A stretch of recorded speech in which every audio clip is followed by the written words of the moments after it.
Our next author has made the New York Times bestseller list with every book she's written since 1993. Her new book is called Flight Behavior. I assume it's about falling asleep and drooling on the guy in the middle seat. Please welcome Barbara Kingsolver.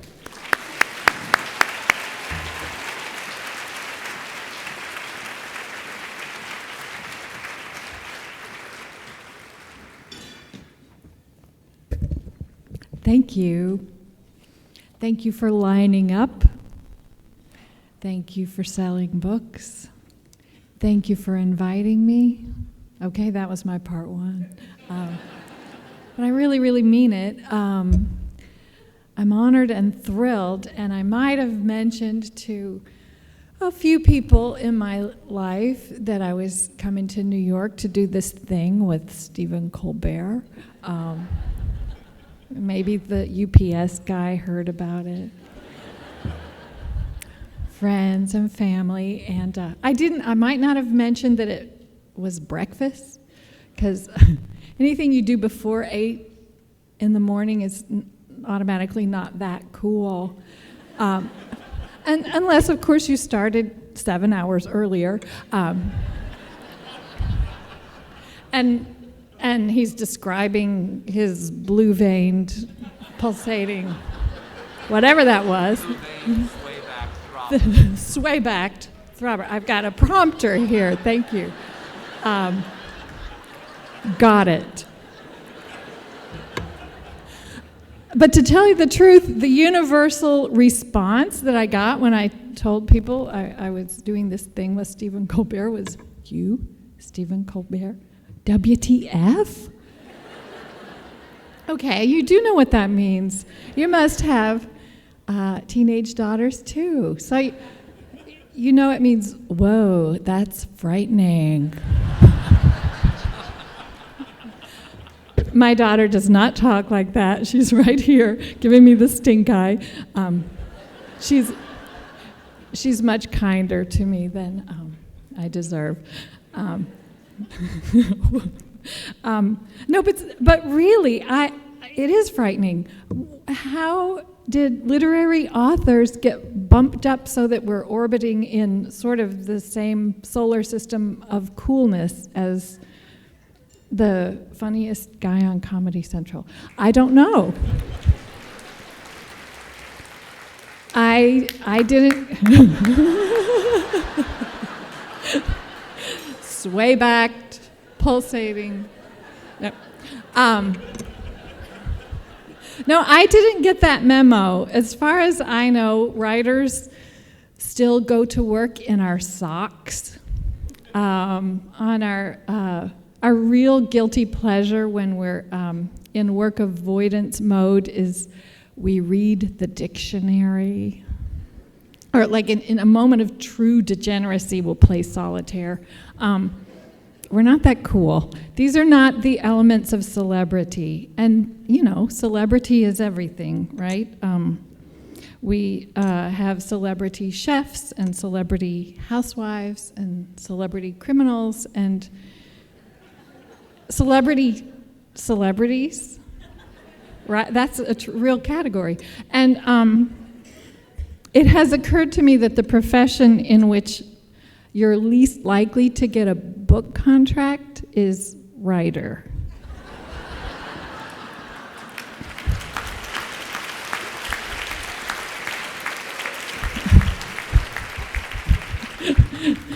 So that's a good thing, right?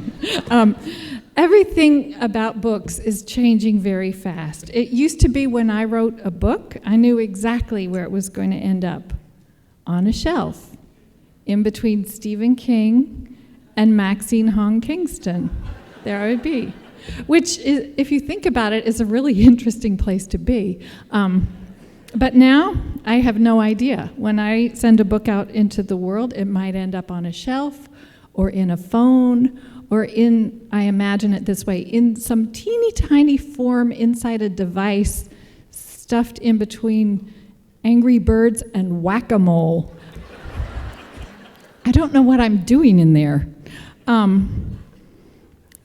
Our industry at this moment And this convention and this very great sort of charge of energy here in this place is very much focused on the idea that the relationship between people and books is changing.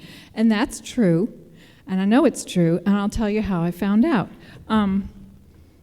I found out when I bought my first tablet a few years ago. Okay, maybe 1 year ago. Maybe less than 1 year ago. But I had decided what I want. I did my research. I went down to the store. The guy who assisted me there was very, very young, and he asked me questions in the language they speak in his solar system. And I gathered he was asking me about memory, so I told him that what I mostly wanted to do with this tablet was read books. And he assured me that I needed almost no memory at all for an activity as primitive as that. And as proof, he said on his device, he had downloaded over 600 books. And so I gave this kid a second look. I said, really, over 600 books? You're going to read all those? And he said, no.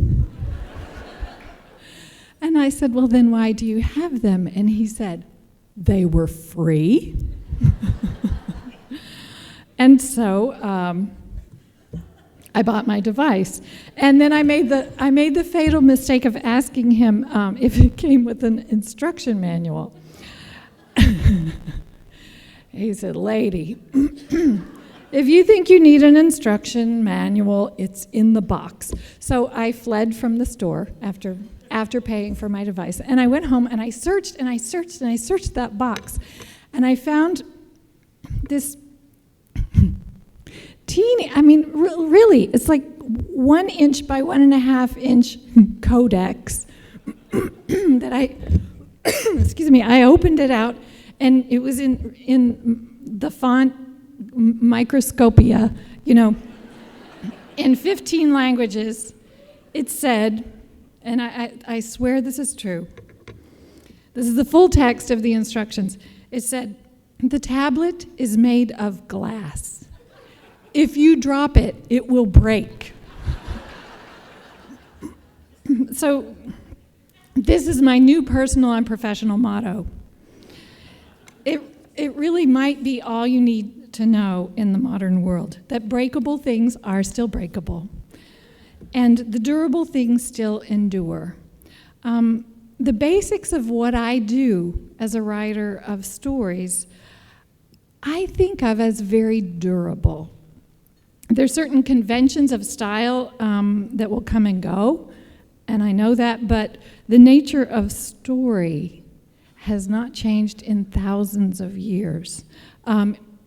When Homer wrote the Iliad over 2,000 years ago, he was doing essentially what I do. And even the modern novel, with its rather specific internal structure and conventions, hasn't changed in hundreds of years. What Cervantes did when he wrote Don Quixote in 1605 is basically the same thing that I do when I write a novel. The French critic Abel Chevalier defined the novel as a fiction in prose of a certain extent. It's driven by character rather than plot. It interprets human nature in a social context that the reader can recognize and take personally. It transports the reader into another human mind to experience that character's reality and transformation. And this is unique to fiction. Nothing else out there puts you on the inside of another human mind. Not film, not journalism, not even YouTube brain surgery, right? You can look into another human brain by various methods, but you can't look out of it. That's our domain. We writers and readers and sellers of fiction This is the magical thing we do that cannot be replaced. Everything else about books is superficial. It really is. Whether it's written on papyrus or sheepskin or paper or glass, doesn't change the novel. And I'm sure that people have complained bitterly about every one of these changes at every step. The Iliad was written on papyrus without punctuation and without even spaces between words. Have you seen this kind of writing? It was all one thing. The Rosy-Fingered Dawn, just like the whole darn thing was written without spaces between words. Nobody thought of that until hundreds of years later. And imagine the complaints from the financial department. You want to put extra papyrus in between every word? Do you know what that will cost? And the critics too. The critics, were probably saying this is going to make it. You are so dumbing down these canonical texts. Next thing you know, the slaves will be reading them. A lot of these, all of these steps have really been about making books more accessible, if you think about it, because then came Gutenberg and movable type, and any old person could get his hands on a mass market Bible. And that was very disturbing. It was so illegal in England to have a copy of your own translated copy of the Bible that people got their heads cut off for that. And then paper started edging out parchment, and you know what people said. This paper just doesn't do it for me. I have to feel the skin of a dead sheep for the words really to work. The physical form and distribution of books has changed radically again and again, and we complain and we get over it, and what endures is the book. I know, you know this best of all. You know that these changes aren't easy, and I don't mean to underestimate that. I know that going broke as a bookseller is probably better than getting your head cut off, but maybe only by a little.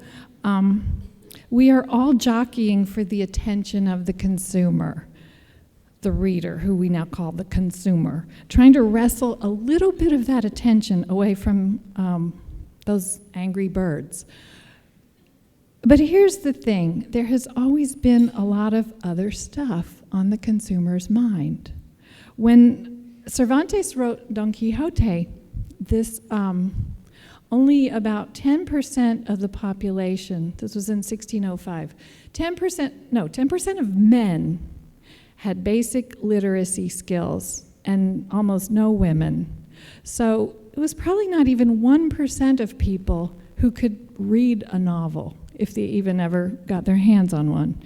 And all the other people were probably fighting with actual angry birds and whacking moles because they were eating their crops. It's always been like this.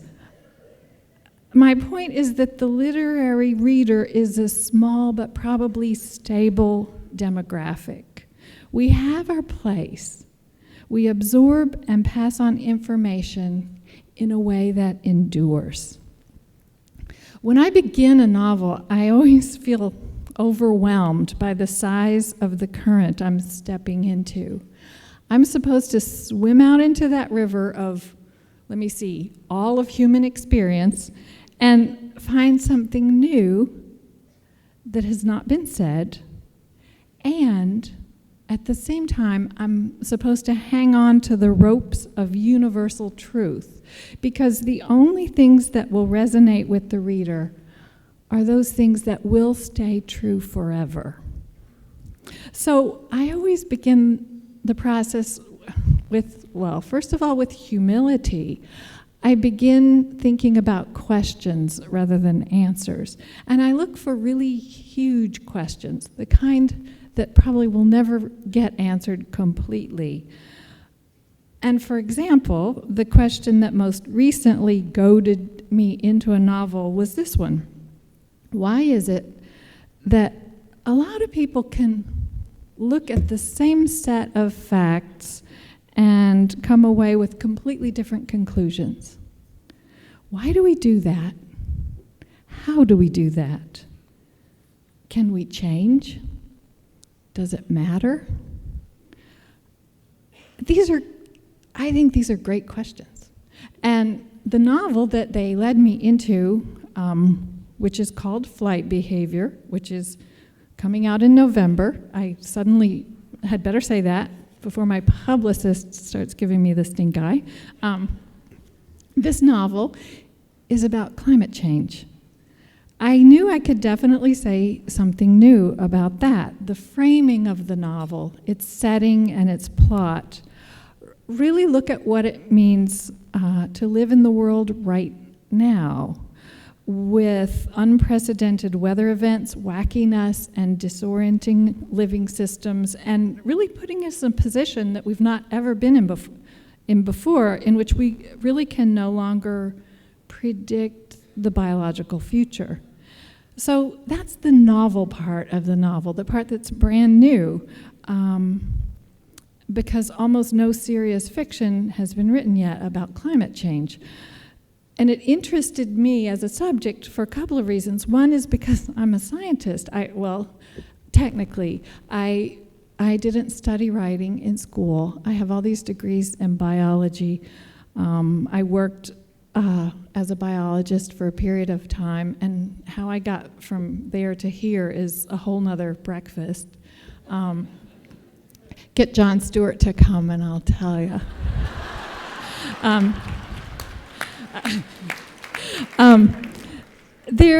There are very few literary writers who were trained as scientists, so this is kind of open season for me, and I like to do that. I like to write about scientists and science and method and how they work. And so that's a part of the sort of the nuts and bolts of the novel. The other thing that really interests me about this subject is that I live in the rural South among farmers. This is where I grew up. These are my people. I respect their intelligence and their traditions. And it strikes me every day in the place where I live that the people in the U.S. who are most likely to be financially devastated by climate change are rural conservative farmers. And the people who are least likely to understand or even believe in climate change are rural conservative farmers. So this sets up a really sort of a heartbreaking conundrum, and I wanted to write about that. Why is that? How did it happen? How do we all look at the same set of facts and reach different conclusions? What are the ingredients of denial and belief? So my job when I go into this question is to sort out what's really new about our modern dilemma and what part of it has been true forever and will probably stay true forever. And when you put both parts together, that's a novel. And that is what's cool about being a writer or a bookseller in the 21st century. We're keepers of a timeless trust. The human psyche is a precarious construction. We never get tired of dismantling it, holding its fragments up to the light and marveling at the things we see in there. The human psyche is fragile. If you drop it, it will break. So hold on tight, keep your faith in books, and keep up your good work. Thank you so much.